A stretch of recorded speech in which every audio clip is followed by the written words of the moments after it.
Section 1. A man wants to place an order by telephone for some office stationery. Listen to the conversation between the woman and the man and answer the questions. First, you have some time to look at questions 1 to 6.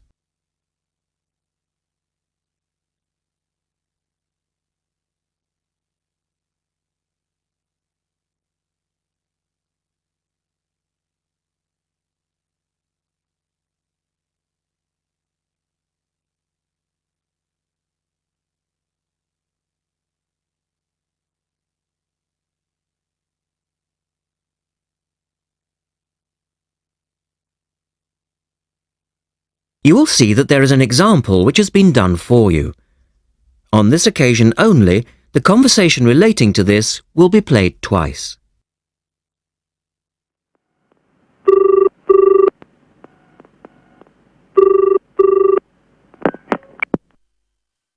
Thank you for calling Millennium Office Supplies. If you would like to place an order, please press 1. Your call has been placed in a queue.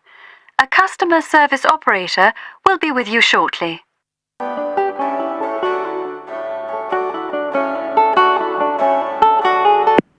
Gina speaking. How can I help you? Oh, hello. I'd like to order some stationery, please. And who am I speaking to? John Carter. The man says his name is John Carter. Now we shall begin. You should answer the questions as you listen because you will not hear the recording a second time.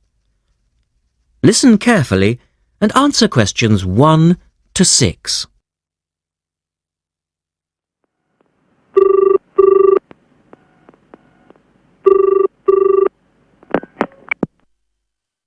Thank you for calling Millennium Office Supplies. If you would like to place an order, please press 1. Your call has been placed in a queue.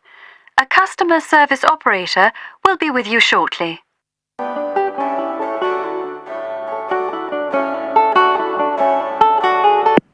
Gina speaking. How can I help you?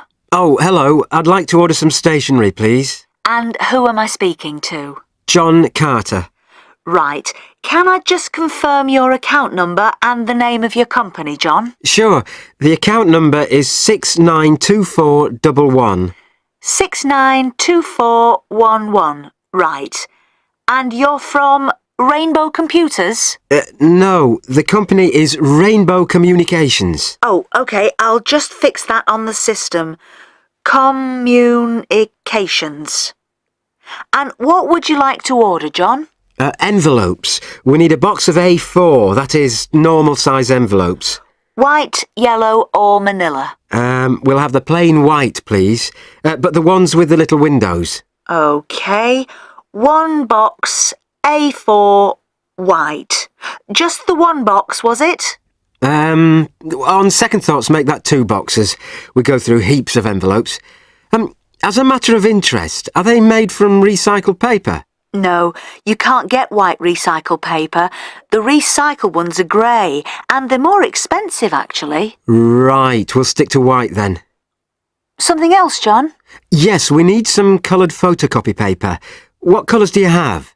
We've got purple, light blue, blue, light green, whatever you want, pretty much.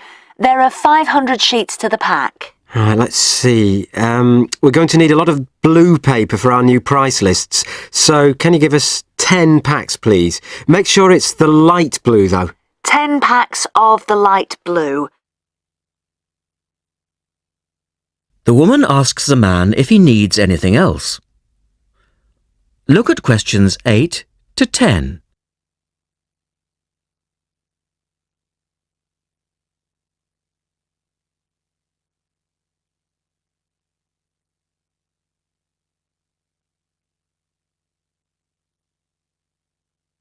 Now listen to their conversation and answer questions 8 to 10. Anything else that we can help you with? Let me think. What else do we need? I'm sure there was something else. Pens, paper clips, fax paper, computer supplies, office furniture. Oh yes, we need floppy disks. Do you have those nice coloured ones? Yes, but they're a bit more expensive than the black ones. Oh, that's all right. I'm not paying anyway. Right. Floppy disks. And what about diaries for next year? We've got them in stock already and it's a good idea to order early. No, I think we're all right for diaries. But something we do need is one of those big wall calendars. You know, one that shows the whole year at a glance. Do you stock those? We certainly do.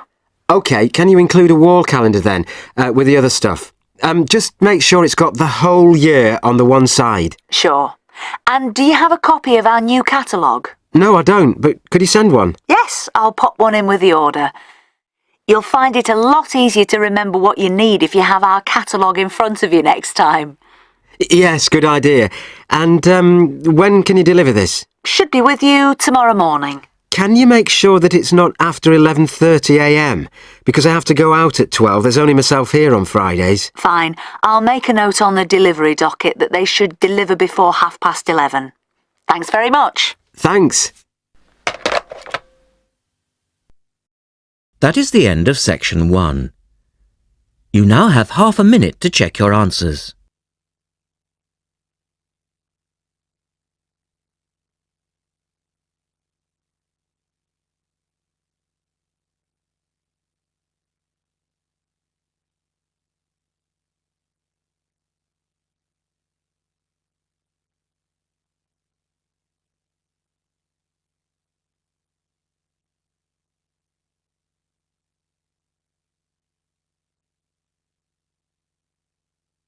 Now turn to section 2 on page 113.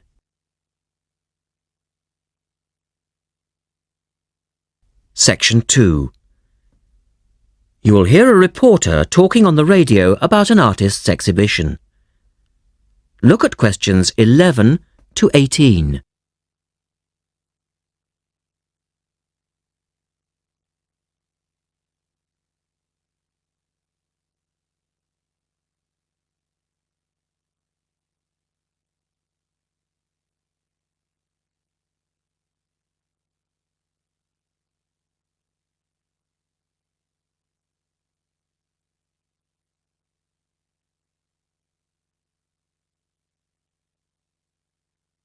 As you listen to the first part of the talk, answer questions 11 to 18.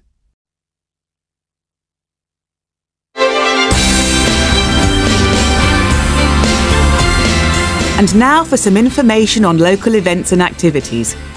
A couple of announcements for art lovers and budding artists alike. First, a new collection of artwork is going on show to the public next month in the form of an artist's exhibition. The exhibition will include many different types of art, over 100 different pieces by 58 artists from the local area. It's being held at the Royal Museum, which, for those of you who are unfamiliar with the area, is located opposite the library in West Street, right on the corner. The actual address is number 1 Queen's Park Road. It isn't difficult to find. The exhibition will run for 9 weeks and will begin on the 6th of October and continue until the 10th of December. So there's plenty of time for you to go along and have a look, and I'm sure that will be worth doing. What will you see there? Well, amongst the items on display will be some exciting pieces of modern jewellery, furniture, ceramics, metalwork and sculpture. To give you some examples, local artist Kate Main will be there to discuss her collection of pots and bowls that she has made to resemble garden vegetables. They're the sort of thing that would brighten up any dining table and range from things like yellow cabbage-shaped bowls to round tomato-shaped teapots. Prize winner Cynthia Corse will also be there to talk about her silver jewellery, all of which she produced using ideas from the rural setting of her country home. Some of her rings are quite extraordinary and have beautiful coloured stones in them. Or, if you prefer sculpture, there's plenty of that too. Take, for example, Susan Cupp's sculpture of 25 pairs of white paper shoes. It sounds easy, but believe me, it looks incredible. All of these items, along with many others, will be on sale throughout the exhibition period. As part of the exhibition, there will be a series of demonstrations called Face to Face, which will take place every Sunday afternoon during the exhibition, and these will provide an opportunity for you to meet the artists. Now look at questions 19 and 20.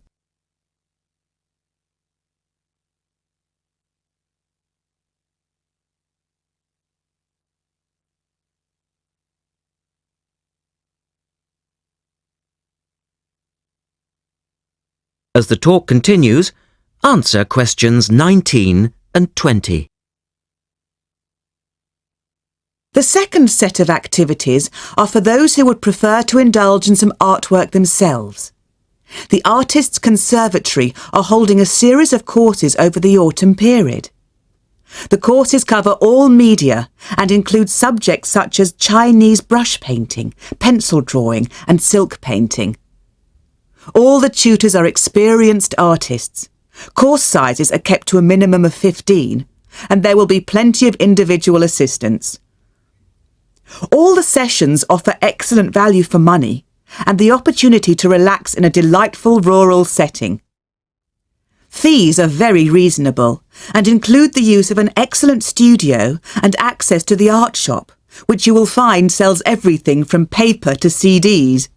And they also include the provision of all materials. For more information on dates, cost and availability, you should get in touch with the programme coordinator on 4592 839 584 or go direct to the website, which you will find is... That is the end of section 2. You now have half a minute to check your answers.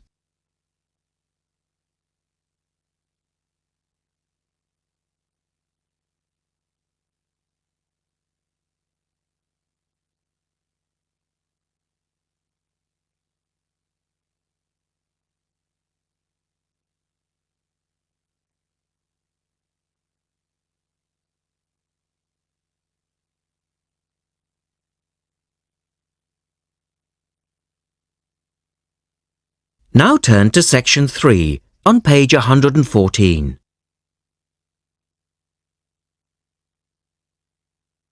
Section 3. In this section, you will hear an interview with a wildlife specialist called Alison Sharp talking about bears. In the first part of the discussion, they are talking about the history of the bear. First, look at questions 21 to 23.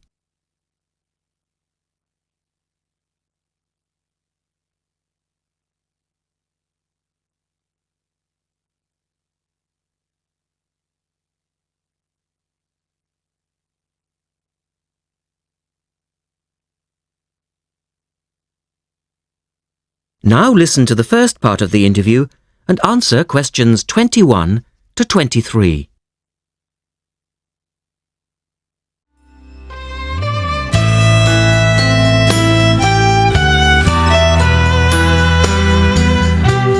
Alison Sharp has spent much of her life researching bears, and in particular, bears in danger of extinction. She is the author of a recent book on bears, and we welcome her to the studio today. Thank you. Delighted to be here. First of all, can you give us a quick overview of the history of the bear family? Well, the bears we know today actually have as their ancestors bears which have been evolving for some 40 million years. We have fossils of the earliest true bear, and it's important to emphasize this because some creatures are called bears but are not. Such as koalas, for instance. Yes, exactly. Fossils of the true bear show a small dog-sized animal with characteristics that show a blending of dog and bear traits. So the general belief is that dogs and bears were of the same family? Yes, that's the theory. And then we see the arrival of the early cave bear. We know from cave drawings that Neanderthal man used to worship this bear and at the same time fear it. Understandable, perhaps. Yes, but they need not have worried because the cave bear only ate plants. In fact, the cave bear survived 2 ice ages, but then became extinct. In the second part of the interview, Alison talks more about the situation of bears today. Look at questions 24 to 30 first.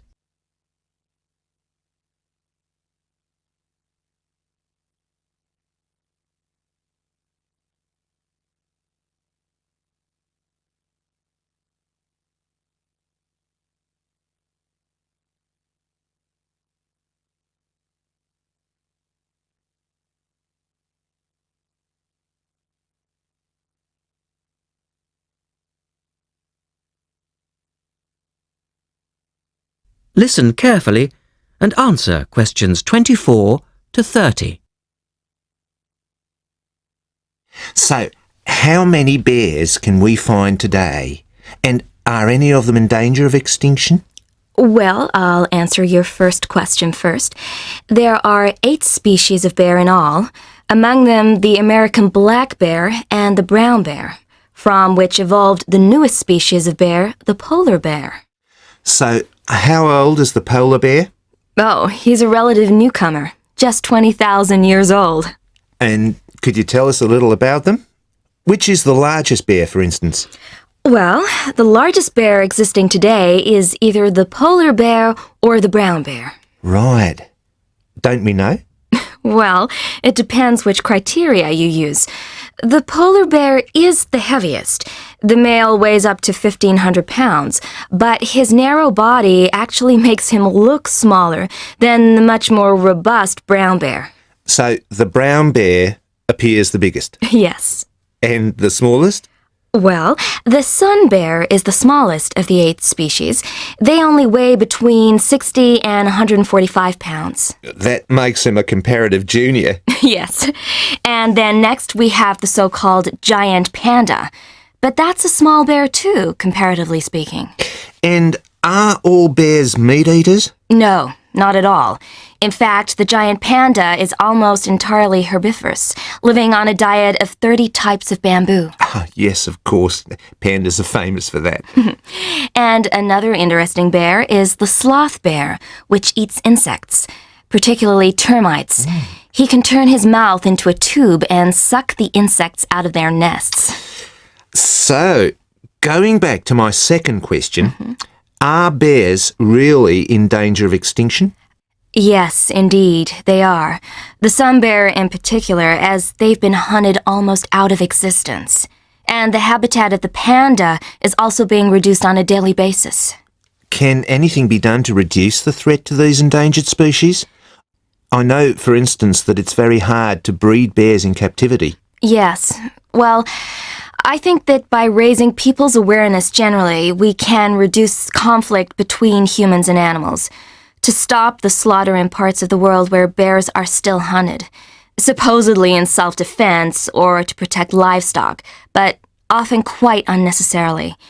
And we can also encourage governments to preserve the natural environment of the bear, rather than allow the areas where they live to be systematically destroyed in the name of progress. Yes, of course. And in addition to these global efforts, all profits from the sale of my book will go toward the United Nations Bear Protection Program. That's wonderful. And with the news coming up, thank you for your time, Alison, and best of luck with the book. Thank you very much. That is the end of section 3. You now have half a minute to check your answers.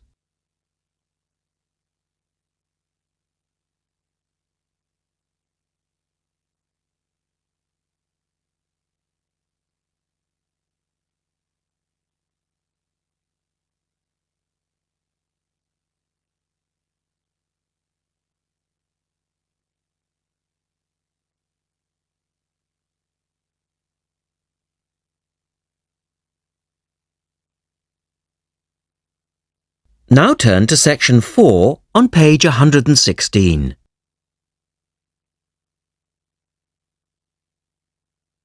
Section 4.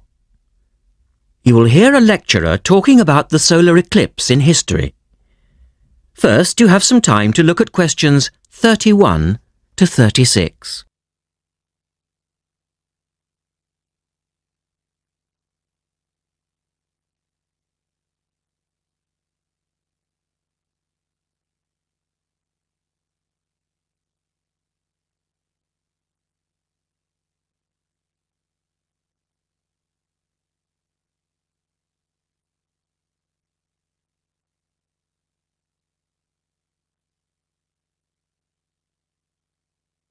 Now listen carefully and answer questions 31 to 36.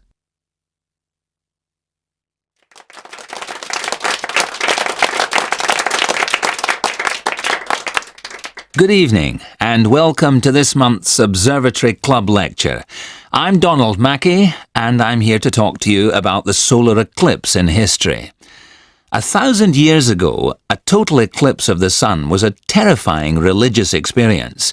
But these days, an eclipse is more likely to be viewed as a tourist attraction than as a scientific or spiritual event. People will travel literally miles to be in the right place at the right time to get the best view of their eclipse.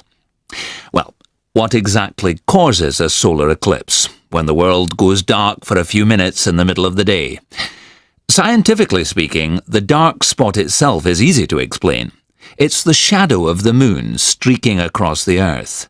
This happens every year or two, each time along a different, and to all intents and purposes, a seemingly random piece of the globe.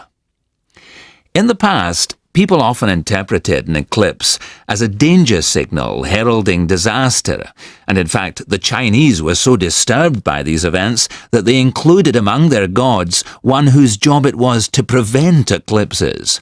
But whether or not you're superstitious or take a purely scientific view, our earthly eclipses are special in three ways. Firstly, there can be no doubt that they're very beautiful. It's as if a deep blue curtain had fallen over the daytime sky as the sun becomes a black void surrounded by the glow of its outer atmosphere. But beyond this, total eclipses possess a second, more compelling beauty in the eyes of us scientists, for they offer a unique opportunity for research. Only during an eclipse can we study the corona and other dim things that are normally lost in the sun's glare. And thirdly, they are rare. Even though an eclipse of the sun occurs somewhere on Earth every year or two, if you sit in your garden and wait, it will take 375 years on average for one to come to you. If the moon were any larger, eclipses would become a monthly bore. If it were smaller, they simply would not be possible. The ancient Babylonian priests, who spent a fair bit of time staring at the sky, had already noted that there was an 18-year pattern in their occurrence, but they didn't have the mathematics to predict an eclipse accurately. In the second part, the speaker talks about a number of scientists. Look at questions 37 to 40.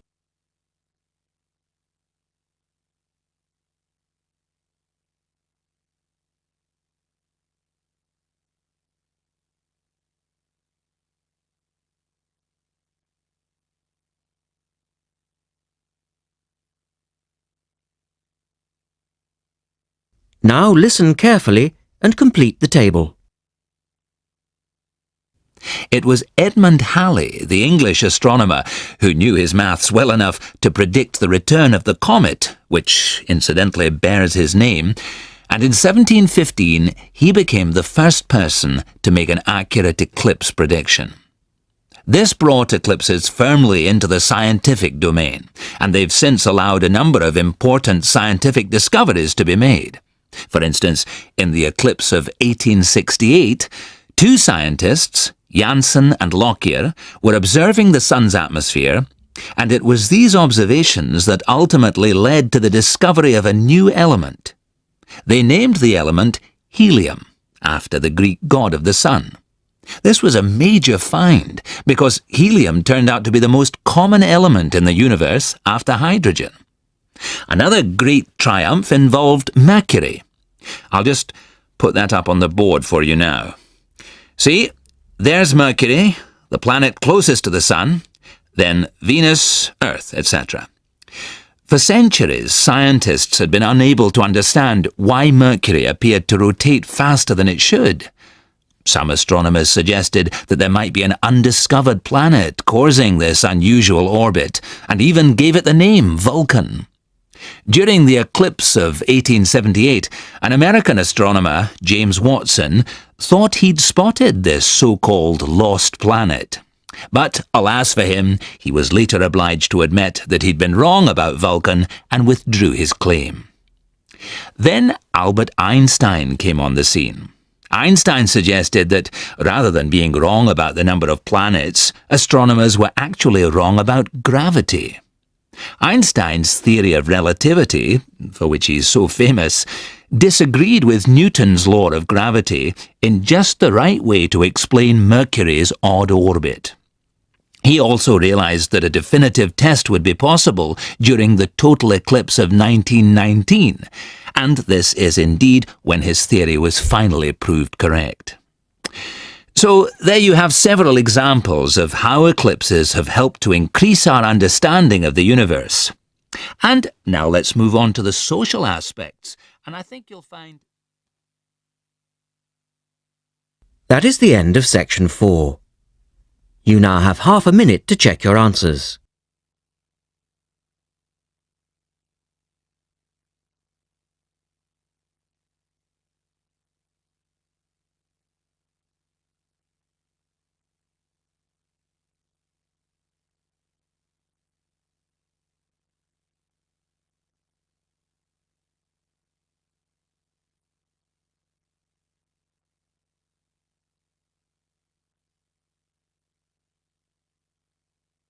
That is the end of the listening test.